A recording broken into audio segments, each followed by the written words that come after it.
Pinalagan ni Senador Ping Lacson ang mga pahayag ni Senadora Amy Marcos.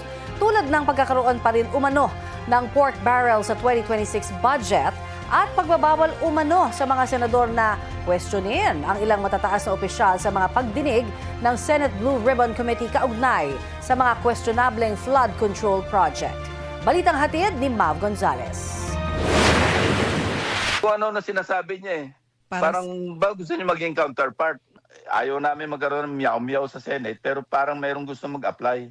Bumuwelta si Senate President Pro Tempore Ping Lacson sa pahayag ni Senadora Amy Marcos na pinagbabawalan umano silang banggitin ang matataas na opisyal sa mga pagdinig ng Senate Blue Ribbon Committee na pinamumunuan ni Lacson.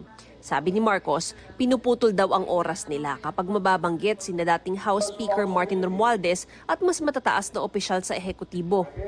Unfair sa amin yun. Napaka-irresponsible, baseless at saka untruthful, kasinungalingan.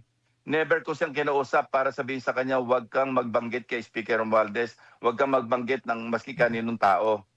Unang-una, hindi nga siya nag-a-attend Anong sasabihin niya na pinagbabawalan sila? Kung may mga ebidensya raw na gustong ilabas ang senadora, tiniyak ni Lacson na bibigyan daw siya ng oras. Pero kailangan muna niyang dumalo sa pagdinig. Pumalag din si Lacson sa alegasyon ng senadora na may anyay giniling na pork pa rin sa 2026 national budget. Member siya ng BICAM. Ba't hindi niya nilabas doon?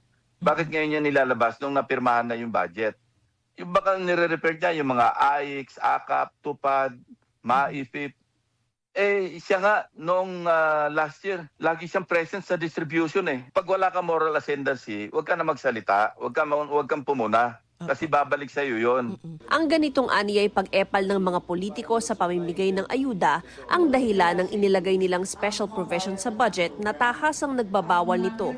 Hindi rin alam ni Lacson ang sinasabi ng senadora na baka magamit ang pondo para itulak ang impeachment ni Vice President Sara Duterte. Hindi ko masasagot yun kasi hindi nangyayari sa Senate yun Sa Congress, narinig natin yan, yung unang impeachment, di ba? Meron talagang mga naipamudmud noon.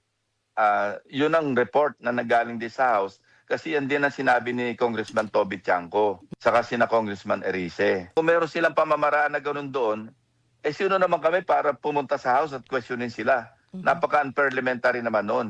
Inilahad din ni Lacson na may 2.5 billion pesos na allocable si Senadora Marcos sa 2025 National Expenditure Program. Base raw yan sa natanggap niyang mga dokumento mula sa kampo ni yumaong DPWH Undersecretary Maria Catalina Cabral. Nakalusot daw ito sa 2025 General Appropriations Act at isiningit sa pamamagitan ng BICAM. Nag-iingay daw ang senadora dahil sa pagkakaroon umano ng pork sa 2026 budget, kayong may pork din siya noong 2025. Sagot ng senadora, ang mga allocable na sinasabi ni Lacson, wishlist aniya na mula sa DPWH Central Office. Wala raw siyang natanggap mula rito, maging sina Senador Bongo, Bato de la Rosa at Robin Padilla dahil for later release daw ang mga ito. Mav Gonzalez, nagbabalita para sa GMA Integrated News.